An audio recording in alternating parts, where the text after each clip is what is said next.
And joining us now to unpack everything happening in Iran is Andrew Harding. He's a senior associate for national security coalitions at the Heritage Foundation. Andrew, thank you so much for joining us. Good to have you here. Diving right in, President Trump just announced on Truth Social that the U.S. will be imposing a 25% tariff on any country doing business with Iran. What message does this send, especially to Russia and China's shadow fleets? Well, I think what this message signals is that the president is very serious about seeing a peaceful resolution with the Iranian people and the protesters as they push back against the Iranian regime that has caused significant economic devastation for the Iranian people, that is politically isolated and is militarily unable to protect itself, and has only caused more regional instability, not only for the United States, but for countries throughout the Middle East. So the president, of course, we know that he's very willing to use tariffs when it comes to strategic decisions on keeping Americans safe. But in this case, he's also demonstrated that while the Iranian people are advocating and fighting for their own futures, he's not just going to stand by. The president is willing to take action. We also saw that with Operation Midnight Hammer months ago, that he's willing to take this action on the Iranian regime and ensure that they understand that taking any negative actions to the Iranian people is going to be met with significant action.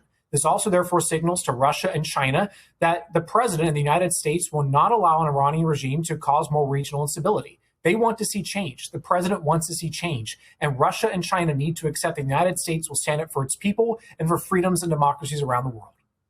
And to your point, as protests enter the third week, Tehran says it is open to negotiations, but is, quote, prepared for war. That is after the White House confirmed U.S. airstrikes against Iran are on the table. Talk to us about President Trump's calculus here. For example, how will the U.S. ensure our troops in the region won't be harmed? Could we see them evacuate, or, could we see that negotiated end? I think the president's been very clear that the United States is not going to directly put its military in harm's way when it comes to what options are available for the president to, yes, keep Americans safe, but also to ensure that the regime knows that it should not take any type of action that is going to seriously undermine regional peace and seriously hurt the Iranian people. It's important to note that the Iranian regime does not reflect what the Iranian people are about. The people of Iran love America. They want to see a better, more free future, a more economically prosperous future, and a stronger Iran that the Iranian regime is making difficult to achieve. So when the president thinks about the types of actions that can be taken, he's going to do everything he can to ensure that U.S. troops and personnel are not put in harm's way, hence why strikes could be an option, not putting boots on the ground, for example. But we also saw just a couple of weeks ago, what happened in Venezuela, which shows how strong and how many options the U.S. military has when it comes to securing its interests. The ability to go into Venezuela and capture the illegitimate president, Nicolas Maduro, demonstrates that the United States takes its personnel protection extremely seriously, is going to mitigate the risk to U.S. troops, but it's also not afraid under President Trump's leadership to take decisive action. And there is also an information blackout in Iran right now, with reports saying that even Starlink signals are disrupted by military-grade jamming devices likely from Russia or China. Starlink has been critical to Ukraine, for example, in the war there. So what is the role of Starlink in Iran? How transformative is this type of technology during unrest?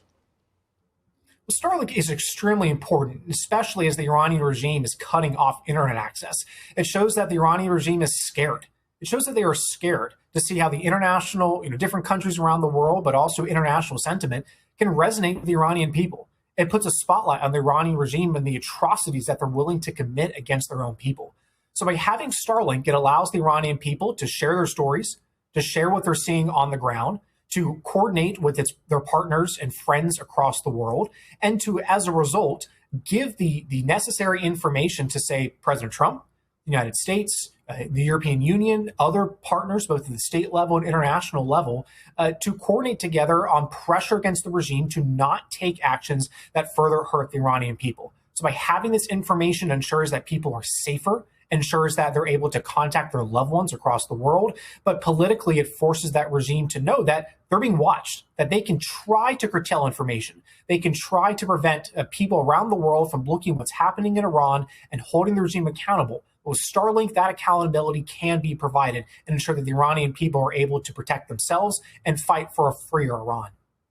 And there's a lot of support from President Trump and his administration for the people of Iran. What would the fall of the Iranian regime mean for U.S. interests? Well, the fall of the Iranian regime would mean a stronger United States, a weaker China, and a safer Middle East. We know that the Iranian regime has been very willing to threaten military action against the United States. They've been willing, and not only willing to do that from Iran, but we know that they support terrorist cells across the Middle East, whether it's Hamas, whether that's Hezbollah, whether it's the Houthis in Yemen.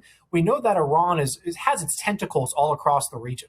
And they're very willing to put U.S. personnel at risk and put U.S. citizens in harm's way. So the fall of the regime would, while we can't guarantee what the outcome does look like, we do think it's more likely to see a more potentially more friendly regime that's more willing, more pragmatic, and willing to work with the United States. It means there's a weaker China because it means that China is not going to have as strong of a relationship with Iran's oil sector.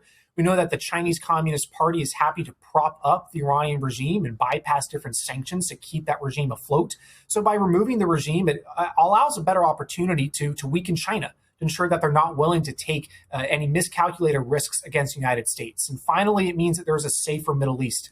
It means that there's an opportunity to have a freer Middle East that has reduced terrorist activity. We know that our great partner in Israel is able to have a more peaceful and safer future and be able to see some real progress when it comes to a stable, peaceful Middle East that reduces threats to U.S. troops and ensures that we see, finally, peace in the Middle East.